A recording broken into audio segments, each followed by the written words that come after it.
Yeah. Okay. Good morning, everybody. Shefa brucha v'atzlucha. Parashat Truma. Interesting parasha, talking about giving Truma to building the temple. So there are a few questions, interesting question about what is this all about. First of all, when we talk about giving a donation, it should be written Titnu li Truma. And what is written is Vayikchu li Truma, that you will take Truma. So why is it written Vayikchu li Truma and not you should give Truma? So first of all, thinking about giving and taking, we have to understand that we got nothing from ourselves. Everything eventually is from God. So we're not really giving him something. We're just taking from him and giving it back, or whatever you call it. Then is also an interesting point that I was talking about it this morning, that you are taking. What are you taking? When you give, when you donate, when you give from yourself, you're really building yourself. You're building your Jewish soul. You're building your Jewish, how do you say, figure. You're building the tachlis. You're building the what it is. You should be.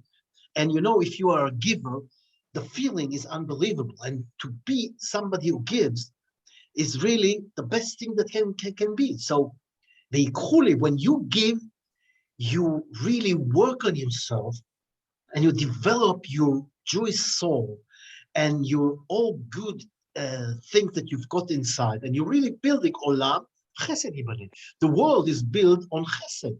And the same way, each one of us is built on it. So in other words, if I do chesed, if I give, I'm really building myself, which is an unbelievable idea that I didn't even thought about it till today.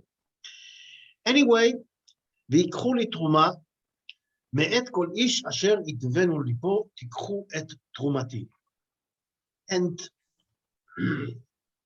when we're talking about taking and giving, we all know that giving is a good thing. But also, if you take in order to give, it's also a good thing. Because if you don't have anything, what are you going to give? And this is this famous question, why do we have poor and rich? Why is not everybody rich? Because if everybody will be rich, there will be no poor to give to. In other words, you cannot fulfill your task in life to give. And then the famous, interesting phrase that in the beginning, it's read V'ikchu Truma, and then is all description, gold and silver and copper and this and that, and only later on, it mentions that this is all to build the Mishkan. And the question is, normally when somebody comes and asks for donation, what is it saying first? First is saying, I'm going to build this yeshiva, I'm going to build the shul, I'm going to build this special place for needed, and then he says what he wants. But here, first of all, it says, give me gold and silver, which is also strange. But this is exactly the idea, is to understand that everything we've got in this world, we can use it either for best, either for worse. In other words, silver and gold, this is like the most, let's say, influential thing that we've got.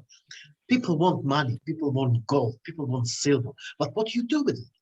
No, if you think about it, you can do all the wrong things, all the bad things in the world. If you have power, which means you have a lot of money, you have a lot of power.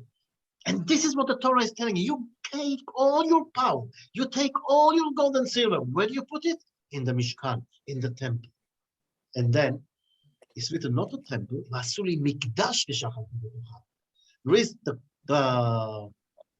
covenantal, that which is the Mishkan, that moves with Am Yisrael in the desert, and it is the Bet HaMikdash, the temple which is not yet built. It's going to be only in the future. And this is exactly the idea, to understand it's not important to build it. What is important is what inside. V'asu li mikdash, in Hebrew, v'asu li mikdash shechanti betocham, and I will dwell among them. which which is in plural, but mikdash in singular. So it should be Vasuli mikdash v'shachanti betocho. So why is it betocham? To explain to us that the real mikdash, the real mishkan, is inside us, and that's what we build. Otherwise, there is no meaning to anything that we do.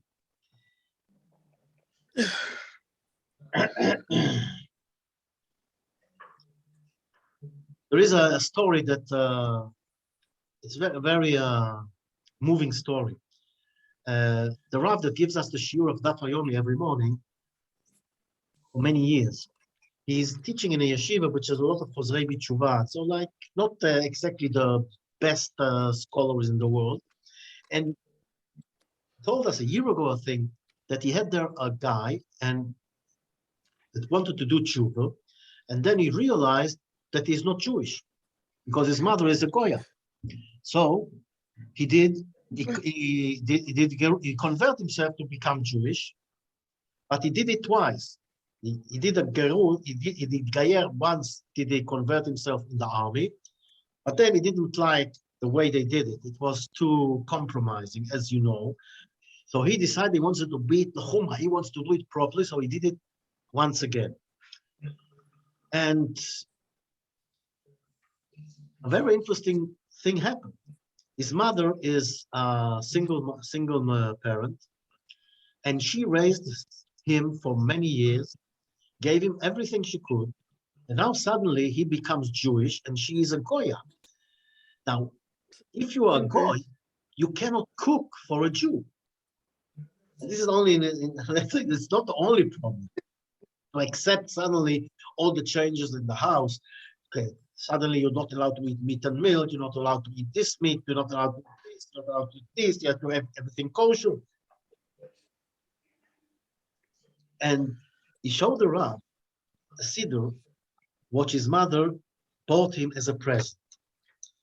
And what is written in the siddur, in the first page, the mother wrote, "I'm thanking God that gave me a son like this, loving and caring and with such good midot, and honoring his parents in a way that is extraordinary."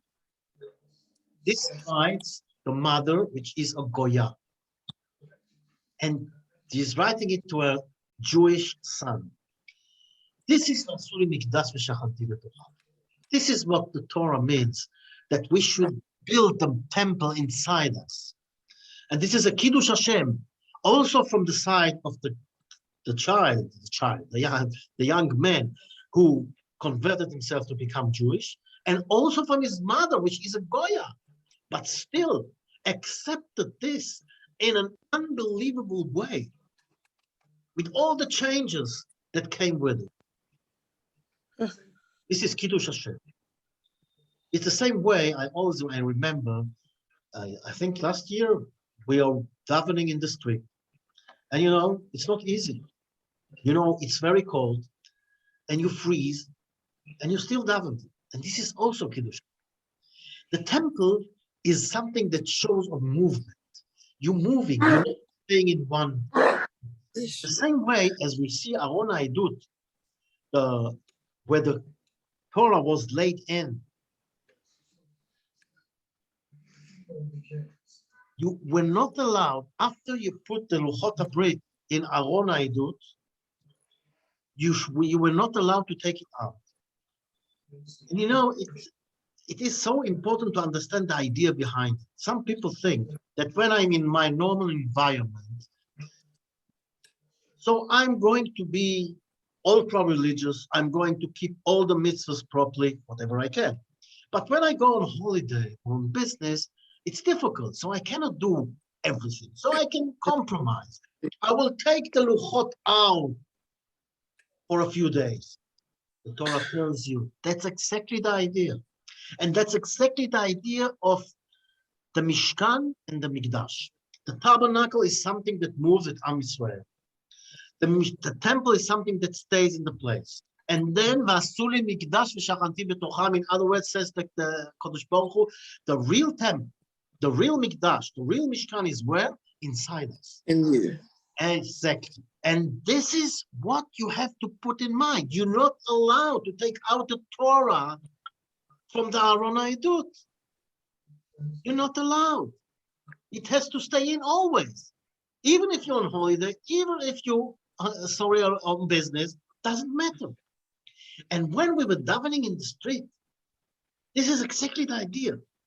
It wasn't very comfortable. It was freezing cold, but we did it. And we did Kiddush Hashem. I always remember I have a neighbor that he is not exactly for, let's say, tradition, the Jewish tradition. And I didn't see him for a while. And I asked his wife when I saw her, how is he and what's she think? And that's when we're talking about, I hope we don't disturb you with davening in the street. And she says, what do you mean? Every Friday night, I sit outside listening to Filat, to the Kabbalat Shabbat and the singing and everything. It reminds me when I was a little girl. You tell yourself, why does she like? Not only doesn't disturb her, she enjoys it. And this gives her some respect and some connection to our tradition. The same way with this mother, the Goya, that dedicated a Siddur and co-wrote this beautiful dedication to her son. We sometimes don't realize the reflection of things that we do if we do them in the right way. And this is the Mishkan that we have to build. And to understand and realize that this world is really a temporary world. And what is important is the inside. For example, you had poles that went onto the walls of the Mishkan and were holding it. And there was one pole that was going in the walls, and you couldn't see it from outside. But the miracle was it was one long thing that was going through all the three walls of the Mishkan. So what happens in the corner? It by miracle bent. And what was the idea? Because you didn't see anything from the outside. But this pole, which is called Bariach HaTichon, was holding everything. Without it, it couldn't be stabilized. And this is again exactly the idea. What is important is what you've got inside. And on the corner, when it bent, it's like to be flexible with your ways and give charity and chesed to others. Even if sometimes it doesn't look to you that they are in your same opinion, you still have to do chesed. As we said, you're building yourself and you're building the society around you.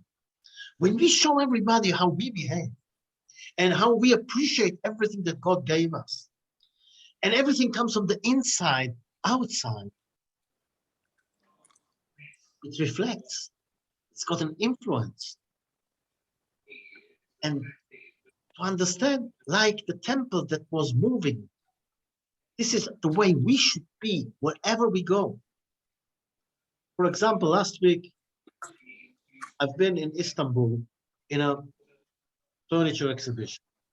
First of all, I was amazed to see this was an unbelievable, really, like in Europe, like in Germany, really unbelievable show, which taught me a lot of things. And I talked about it in the past, but then it woke up again. You go to the exhibition and you see people investing hundreds of thousands of dollars on a booth in order to show the furniture. And you have to understand, in a few days, 4 or 5 days, they throw everything to the rubbish. Everything goes away. It's being thrown out.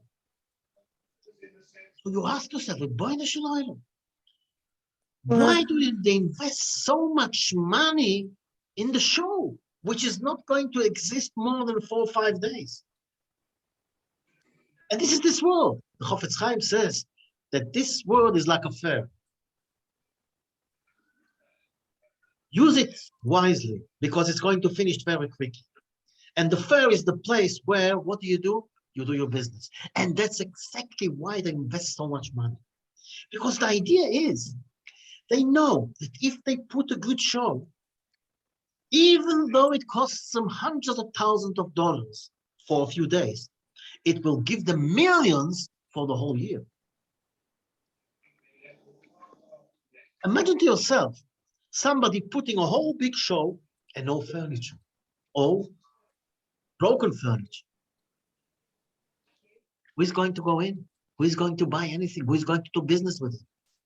This guy really is dumb, and he wasted his money on the show with no reason, with no results. It's exactly somebody who lives in this world, and he puts everything in the show, everything on the outside, everything in the joys of life, having good food, good clothes, party, and nothing invested in the furniture itself, in the mitzvahs, in the reality, in the reason that we hear in this world. It's limited. It's going to finish. But the one who understands and does the right things, he invests in the show in order to sell more and more. In other words, he uses this world in order to do more and more mitzvahs.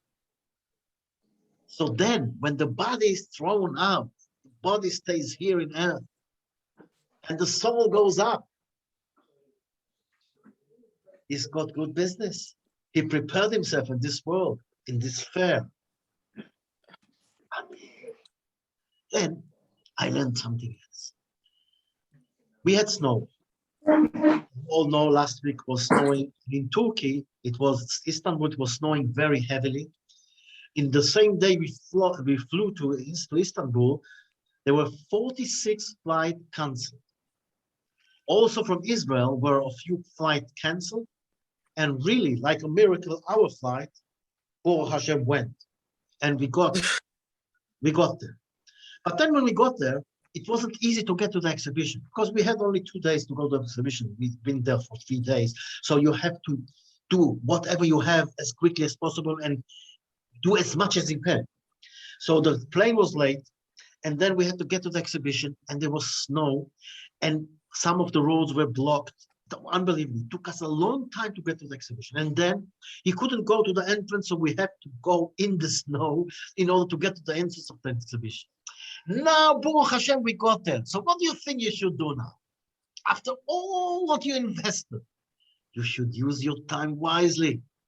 So we went, we walked and watched and saw and said and spoke and tried to do as much as we can.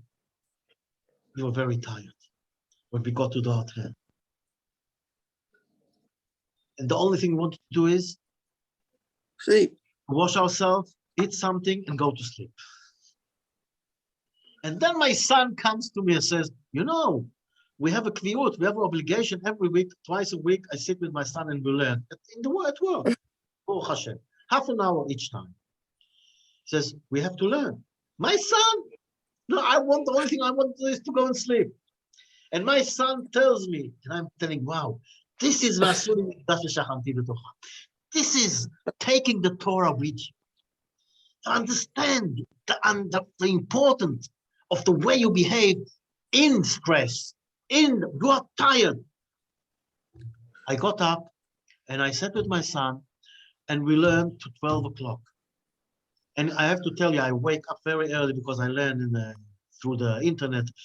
And I did it, and I must think the feeling was unbelievable. I was very tired. My son, of course, also. And then realizing what I went through this day. This is this world. Sometimes it's difficult to get to a place. But when you got there, use the time wisely. We have obstacles in life.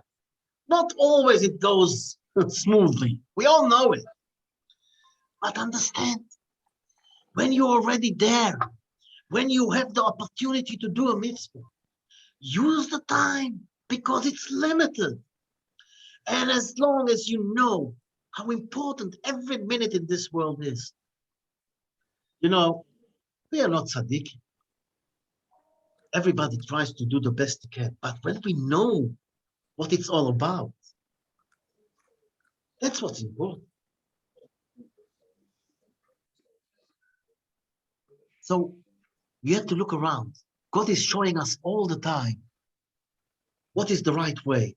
And we should translate what we see to understand what God is trying to tell us, like the exhibition we went. To see how limited is our time here. As the Chafetz Chaim says, that this world is a temporary world. It's like a fair. It's a few days and it's finished. And if you don't use those few days and do what you have to do, it's finished and it's nothing more to do. And then you go up and you did nothing. You wasted your time. So we won't waste our time. We will build, we will build our inside that will flourish and go outside and try and have influence also on others. It's like I saw those two kids on the shore, on the seaside. I don't remember where it was. And a few years ago, they were trying to build a castle with the sand. Palace in the sand, built in the sand. So in the beginning, they tried to build with the sand itself. And nothing happens. The sun just went all over. It didn't stand. Then the other side said, you cannot do this like this. You need water. So we brought water from the sea and spilled it on the sand. And then they built those beautiful things. And I was looking at it and thinking to myself, look at it. You don't see the water. You see only the sand. But without the water, the sand will not stand. Sand without water cannot build anything.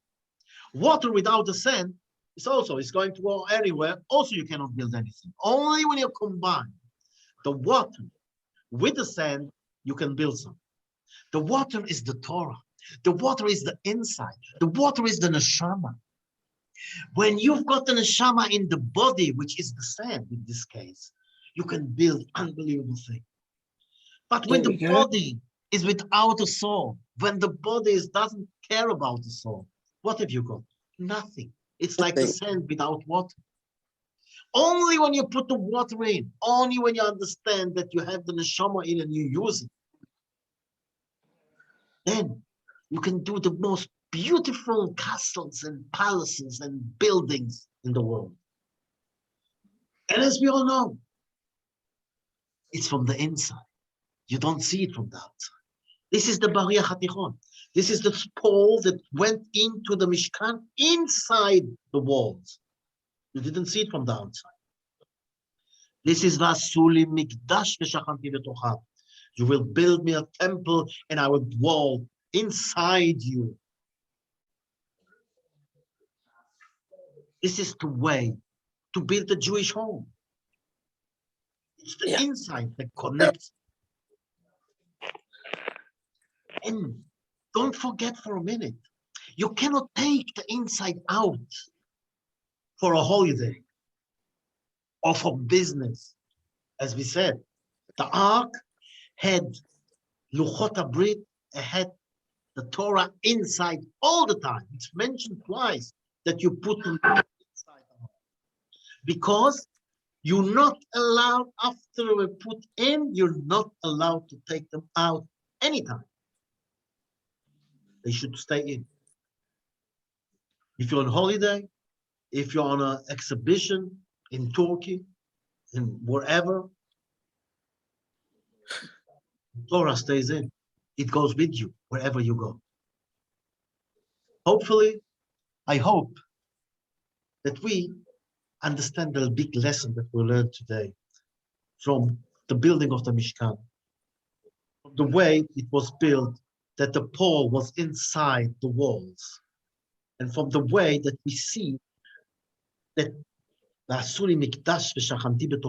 it's inside where God is. That's the inside which is important, that reflects to the outside. All the best. Have a nice day. Thank you. Thank you very much. You're welcome, Great. everybody. Bye. Great.